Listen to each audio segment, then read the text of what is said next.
Bonsoir à tous, il est 19h à Tahiti, 19h30 aux Marquises et 20h au Gambier. Voici les titres de ce journal. Elle a perdu son mari de façon dramatique en plein pic épidémique du Covid-19. C'était en août 2021. Aujourd'hui, Aline Touniou estime que des manquements ont eu lieu dans la prise en charge et attaque l'hôpital du Taoné. La justice doit trancher demain. L'épreuve des Jeux Olympiques en ligne de mire, ce sera à compter du 27 juillet. Météo s'organise déjà. La circulation sera restreinte dès ce week-end. La commune du Bout du Monde commence à distribuer des laissez-passer aux riverains notamment. Et pour parler de cette dernière ligne droite avant les Jeux Olympiques, Barbara Martins-Nio, responsable du site de Tahiti, est notre invitée ce soir. Avec elle, nous ferons le point sur les derniers préparatifs. Ils étaient plus de 3000 en tout, les descendants de la famille royale Tamatoa. 800 d'entre eux, en tout cas, se sont retrouvés ce week-end avec la branche des Tupea. Un grand rassemblement pour connaître sa généalogie et son histoire familiale. Et puis le Hiva à Bora Bora se termine. La remise des prix, c'était hier soir. Ambiance et résultats en chants et danses sur la perle du Pacifique en fin de journal. C'est un drame personnel qui se règle aujourd'hui devant les tribunaux. Aline Touniou a perdu son mari en 2 jours des suites de la Covid-19. C'était en plein pic épidémique en août 2021. Dans l'incompréhension, elle a demandé le dossier médical pour le faire expertiser. Et aujourd'hui, elle attaque l'hôpital du Taoné en justice. La décision sera rendue demain. Kaline Liénard et Sandroli. Aline a perdu son mari après 2 jours d'hospitalisation. En réclamant son dossier, elle s'aperçoit qu'il manque une fiche, pas de trace du suivi médical le 31 août, jour de l'admission à l'hôpital. La transmission ciblée ne débute que le 1er septembre et elle mentionne 2 injections.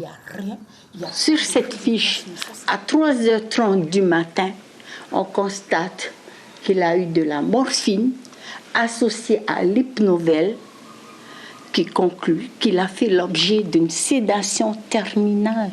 Suite à ce constat, Aline fait appel à 2 experts de métropole. Et là, ils disent, que s'est-il passé le 31 août dans le service de neuro, prescription médicale, point d'interrogation. L'association morphine-hypnovel correspond à une sédation terminale. La sédation terminale ne semble pas avoir été discutée avec la famille. La sédation terminale ou sédation profonde est strictement encadrée par la loi du 2 février 2016. Le Conseil de l'Ordre des médecins rappelle, c'est une décision consensuelle avec la famille et plusieurs avis médicaux sont requis. Le problème de l'adaptabilité des lois aux conditions exceptionnelles, la loi ne prévoit pas de période exceptionnelle. Je pense que les conditions, les règles ont été respectées. Est-ce qu'elles l'ont toujours été? Est-ce que, comme je vous le disais tout à l'heure, les familles étaient toujours à disposition, sachant que tout le monde était cloîtré chez lui et je ne pourrais pas répondre à cette question. Le personnel dans son ensemble a été durement éprouvé, physiquement et psychologiquement. Parce que quand on fait ce genre de profession, de soignant, on ne fait pas ça pour signer des certificats de décès à l'appel et pour enterrer les gens. On fait ça pour les sauver. Après avoir été déboutée une première fois en référé en 2022, Aline poursuit son combat judiciaire. Le délibéré du tribunal administratif est attendu demain, mardi. Par rapport à l'expertise qui a été faite par le médecin local et qui dit qu'en fait c'est son obésité et c'est son diabète qui sont la cause de ses comorbidités qui fait que son cas s'est aggravé et il est décédé de ses pathologies. Vous pensez être débouté alors demain? Je pense, parce que vu ce qu'a conclu la rapporteure. Pour rappel, août 2021 correspond au pic de l'épidémie de Covid. 590 personnes sont décédées à cette période. Aline, elle, compte épuiser tous les recours, quitte à porter cette affaire devant la Cour européenne des droits de l'homme. Sport à présent, les Jeux Olympiques de surf, c'est dans 12 jours, mais à compter de ce week-end, la circulation sera perturbée à Teahupo'o. Des laissez-passer ont déjà été distribués dans les quartiers et à la mairie à destination des riverains. Selon le dernier recensement de la commune, près de 3000 personnes seraient concernées dans un premier temps. Explication Turoru Gerard avec Mélissa Chong. Ce sont les uniques passes qui permettront de circuler à Teahupo'o, mais pour le moment, seuls 1575 laissez-passer et 425 macarons ont été distribués. La commune de Teahupo'o a été divisée en 2 zones, chacune possède son propre passe. Le filtrage sera ici devant la mairie. C'est un message quand même qu'on tient à faire passer, c'est de toujours porter le laissez-passer sur soi en permanence. Alors il faut savoir que la sécurité, il en aura, donc la gendarmerie, tout ça, et à tout moment on peut être contrôlé. Entre acceptation et incompréhension, les habitants sont partagés. Vraiment, si c'est le protocole, on doit suivre. C'est vrai que c'est embêtant, mais on fait avec. Pour une fois, quand même, JO chez nous, pourquoi pas, hein? C'est unique, quoi. Hein? 3 laissez-passer. Ok. Pour ma femme et puis mon enfant. Ok. Voilà. Toi, tu penses quoi de ce laissez-passer? On est obligé, on n'a pas le choix, sinon on ne va pas pouvoir accéder. Au moins là, c'est fait comme ça, tranquille. De leur côté, les commerçants sont inquiets, surtout pour l'approvisionnement de leur commerce. Randy, gérant du magasin de Teahupo'o, a dû doubler son stock à l'approche des JO. Par rapport à mes fournisseurs, donc eux de leur côté, ils devaient faire leur demande de laisser-passer. Donc la plupart l'ont fait, mais jusqu'à aujourd'hui, je ne sais pas s'ils ont pu récupérer parce que c'est toute une procédure pour les avoir. Pour d'autres, c'est le jackpot. Patrick, propriétaire d'un terrain au PK0, a tout de même investi 5 millions pour l'agrandissement de son parking. Tout ça, c'est pris, quoi. Et apparemment, c'est pas, il n'y a pas assez, quoi. Il y a du monde, quoi. Alors, du coup, pour nous, ça nous arrange, quoi. Ouais. Parce que WSL, c'est pas tout. Hein. C'est à peu près 3000, 4000 mètres carrés que eux, ils peuvent remplir, quoi. Mais le JO, c'est... Voilà. Il faut de l'espace, quoi. Il peut désormais accueillir 250 véhicules, mais ce parking sera uniquement réservé aux personnes accréditées. Les 600 visiteurs attendus par jour seront quant à eux directement déposés en bus sur le site. Barbara Martin-Sidio, bonsoir. Bonsoir Lucie. Vous êtes la responsable du site de Tahiti pour les Jeux Olympiques 2024. On vient de le voir, donc les laissez-passer commencent à être distribués. Ça va être applicable durant plusieurs semaines. Pourquoi est-ce nécessaire dès ce week-end ? Alors c'est nécessaire dès ce week-end parce que les arrivées ont déjà commencé. Ça veut dire qu'aujourd'hui on accueille à l'aéroport déjà l'ensemble des accrédités qui viennent de l'étranger. Nous avons également ouvert notre centre d'accréditation et notre centre de remise des uniformes. Donc on est déjà en opération là depuis samedi.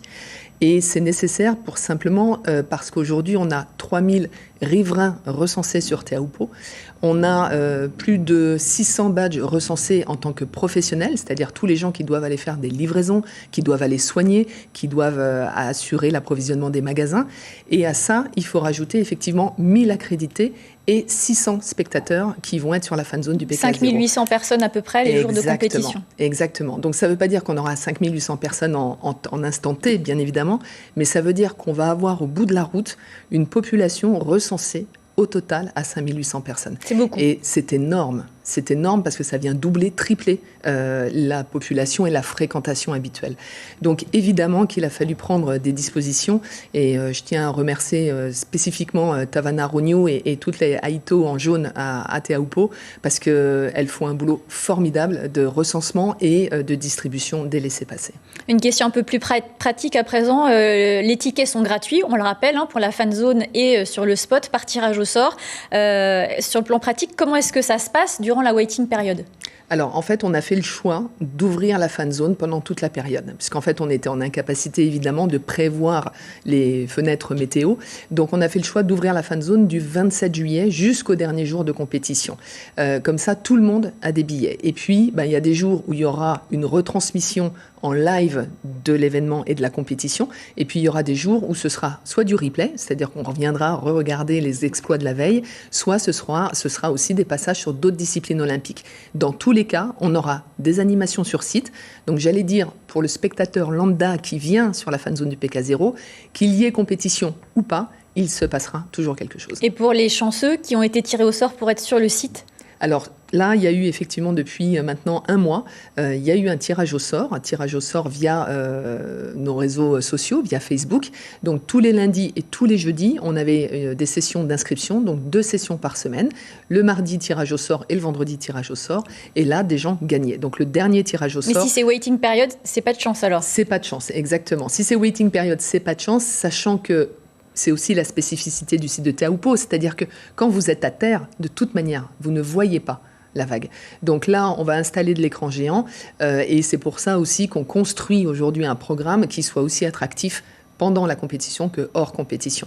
Et une fois de plus, hors compétition, en journée de waiting period, si les athlètes sont à l'eau, on fera aussi partir les bateaux, ce qui permettra de voir les athlètes potentiellement en train de s'entraîner. Donc il se passera toujours quelque chose. Un dernier mot concernant l'hébergement des athlètes, puisque initialement il était prévu qu'ils soient tous hébergés sur un bateau de croisière. Finalement, ce ne sera pas le cas pour tous, notamment la France, les États-Unis et le Brésil qui seront à terre avec les difficultés d'hébergement que vous avez rencontrées sur Teahupo'o. Comment expliquer ce changement ? Alors déjà, ce qu'il faut savoir, c'est que sur le bateau, sur la Ranui aujourd'hui, on a sur 21 délégations, on a 19 délégations présentes. Je vais vous donner un exemple. Le Brésil, par exemple, va faire le choix pour ses athlètes de loger en dehors du bateau, tout simplement parce qu'il a ses habitudes chez l'habitant, il vient tous les ans pour la Tahiti Pro et quelque part, il veut rester quelque part en vase clos, mais il va mettre ses officiels sur le bateau. Donc on a véritablement aujourd'hui 19 délégations sur 21, mais avec des choix très spécifiques, comme la France, comme effectivement le Brésil, mais avec certaines délégations qui mettent leurs athlètes d'un côté et leurs officiels de l'autre. Donc, bon an, mal an. C'est des choix personnels en fonction des sportifs. C'est des choix à la fois de la délégation et à la fois personnels, effectivement, en fonction des sportifs. Mais il y a un mixte. C'est pas 100% aujourd'hui sur terre et rien sur le bateau. Chacun a fait effectivement un petit peu son marché en fonction des disponibilités et des capacités. Quitte à sortir alors du village olympique pour ces délégations-là. Quitte à sortir du village olympique, comme la France qui est sortie du village olympique, et effectivement. Mais c'est des choix stratégiques liés à la performance, au fait de vivre en bulle. Après, c'est aussi la possibilité pour eux de venir sur le bateau et d'avoir des moments de convivialité avec le reste des équipes qui seront présentes, elles. Merci Barbara Martins-Niaud d'avoir été avec nous ce soir. Je rappelle que vous êtes donc la responsable du site de Tahiti pour ces Jeux Olympiques 2024 qui débutent à partir du 27 juillet pour le surf en fonction des conditions météo, bien sûr. Merci. Merci. C'est une petite révolution technologique dans le domaine de la plaisance. Le téléservice Escale devrait continuer de se déployer en Polynésie d'ici la fin de cette année. Piloté par la Direction polynésienne des affaires maritimes, il devrait permettre de réguler et gérer les escales de tous les navires de moins de 20 mètres jetant l'ancre en Polynésie. Mais l'association des voiliers s'inquiète de son application, trop contraignante et trop irréaliste selon elle. James O, Mirko Monfou. Dis-moi qui tu es et dis-moi où tu vas. Tel est, en substance, l'esprit du téléservice Escale, obligatoire pour tous les navires de plus de 20 mètres. Croisières, yachts de luxe ou encore navires effectuant les dessertes régulières. L'ADEPAM espère finaliser le projet d'ici la fin de l'année. Pour les navires de plaisance, la démarche est en cours, c'est-à-dire on est en train de développer la partie navire de plaisance. Voir comment on va faciliter les opérations de déclaration, de se signaler et de se positionner à un endroit, puisqu'il faut que les dispositifs réglementaires avec les corps-morts se mettent en œuvre petit à petit. Pour l'association des voiliers en Polynésie française, c'est là où le bas blesse. Pour son président, vouloir réguler la totalité du domaine public maritime lui paraît trop ambitieux, voire irréaliste. Il dénonce au passage le manque de concertation. Ça me semble délirant de dire 3 jours avant, même 8 jours avant, j'arriverai tel jour, à telle heure à Bora Bora, et puis après j'irai. C'est anti-navigation et c'est anti-sécuritaire. Là, l'adaptation va être extrêmement compliquée parce qu'on nous demande, comme dans un hôtel, de faire du check-in, du check-out sur des créneaux extrêmement serrés et sur des rythmes qui font que toute la plaisance doit bouger dans des 24-48 heures, ce qui est le contraire de j'ai trouvé un endroit qui est agréable, je dérange personne, je voudrais bien rester là quelques jours. Pour le pays, pas question de faire machine arrière, mais le dialogue reste possible. Je ne vois pas où on a vu des durées de 24 heures, puisque la règle déjà du domaine public, c'est 48. C'est déjà inscrit dans la loi depuis plus de 10 ans. Pour l'heure, rien n'est figé. Non. Absolument, il n'y a absolument rien qui est figé, il y a des choses qui sont en discussion. Le délai moyen, c'est 48 heures. Il y a des endroits, c'est 96 heures. Il y a des endroits, c'est une semaine. Tout dépendra de l'île. Et puis, ça ne veut pas dire que parce qu'on sera à un endroit, on ne pourra pas aller à un autre. Il suffira juste de respecter la mobilité attendue. D'ici la fin de l'année, le téléservice Escale sera totalement opérationnel. L'installation des dispositifs de mouillage se poursuit dans les îles. Au-delà de la réglementation, l'objectif vise également à protéger les récifs coralliens de l'impact des ancrages. C'est une très grande famille. Les descendants de la famille royale Tamatoa se sont retrouvés ce week-end à Paea avec la branche Tupea. Même s'ils n'étaient pas tous présents, ils étaient déjà plus de 800. L'occasion pour eux d'en savoir plus sur leur généalogie et leur histoire familiale. On voit cela avec Reihei Nadjarian et Marcel Bonneau. Ce sont des retrouvailles qu'ils attendaient depuis longtemps. Les ukulélés et les guitares résonnent pour fêter cet événement unique. Tous sont descendants de la famille royale Tamatoa et Tupea. Ce sont tous des Tamatoa de Reiate à la base, sauf qu'à un moment donné dans l'histoire, Fantia Tamatoa, le roi Tamatoa Ier, a pris pour époux une femme de Tupue, une chef de Tupue, Beiromatia Tahura Tetuanu. Et c'est à partir de là qu'il y aura à un moment donné une scission des deux familles. Une va rester pour régner sur Tupue, quand l'autre va revenir sur Reiate, va rester sur Reiate pour être à la fin Tamatoa 2 et ainsi de suite. Spécialement pour l'occasion, certains sont descendus de Tupue et de Reiatea pour retrouver, mais aussi pour connaître des membres de la famille éloignée.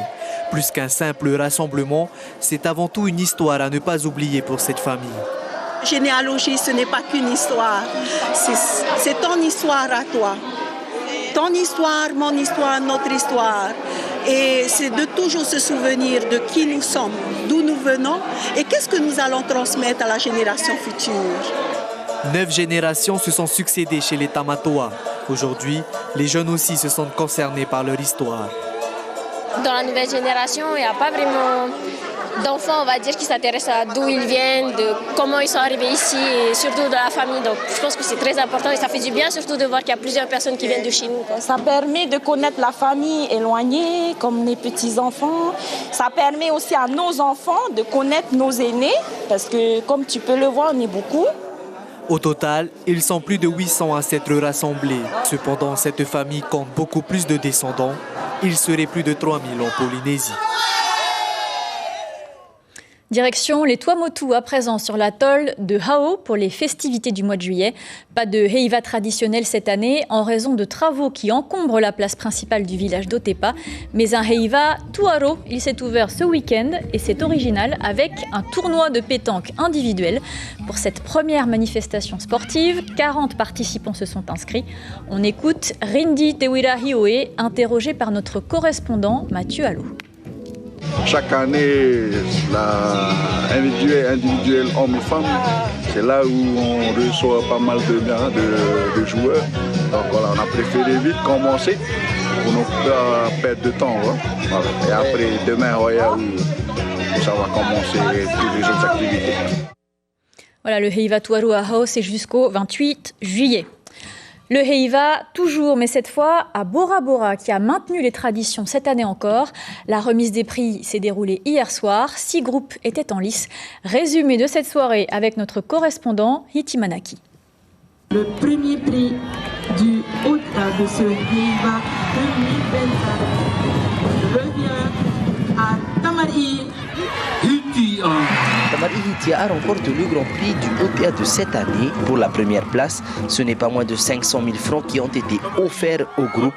Au total, c'est 14 millions de francs pour la totalité des prestations. Une troupe menée de main de maître par Imelda Drolé, chef de groupe de Tamari Hitia, sur le thème de Tifei Feiora. Émotion, tout ça, pour la première fois dans 3 années, on est là, Hitia. Pour le Heiva, depuis 2022, 2023, 2024, on a le premier prix. Merci beaucoup.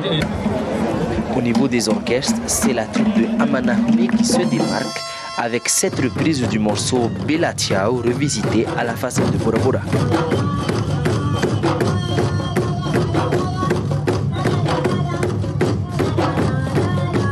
C'est pour certains, le Heiva, ils connaissent. Pour d'autres, c'est la première fois. Oui, c'est la première fois que je participe au concours de Orero et même que je fais un Orero. J'ai accepté sans savoir ce qui m'attendait. Et comme c'est quelque chose que je voulais expérimenter au moins une fois dans ma vie, et donc quand on m'a proposé, j'ai accepté. J'étais partante. Un concours de chant et danse traditionnelle qui oppose 6 groupes au total. Un travail de longue haleine, compté pas moins de 3 mois pour certains, mais pour d'autres, 1 mois a suffi. Aussi avec la participation des 6 groupes qui a fait que c'est devenu un Heiva magique. Ils viennent danser cette place avec engagement, avec conviction, avec amour pour la culture. Et on veut sauver ça aussi, c'est pas pour l'argent pour autant. Après 7 soirées de concours, les différents groupes se préparent déjà pour l'année prochaine. Même si elles sont terminées, le mois de juillet reste tout de même rempli avec la venue de certains groupes de Tahiti, ici sur la perle du Pacifique. Avant de refermer cette édition, nous vous en rappelons l'information principale. 3000 laissez-passer commencent à être distribués à Teahupo'o, où près de 5800 personnes sont attendues au moment des Jeux Olympiques.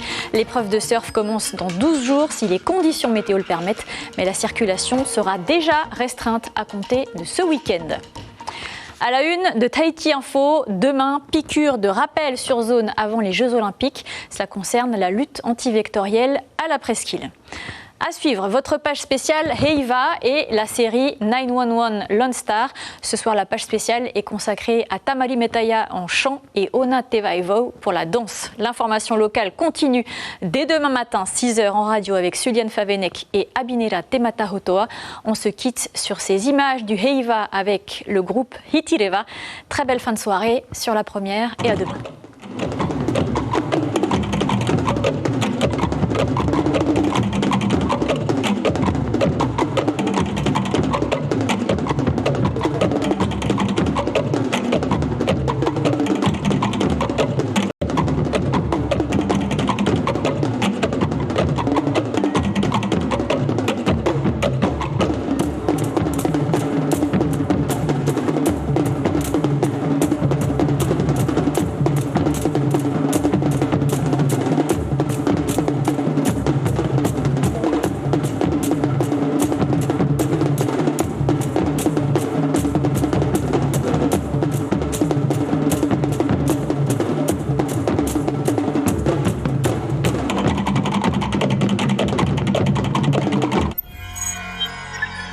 Retrouvez ce programme en replay sur notre site internet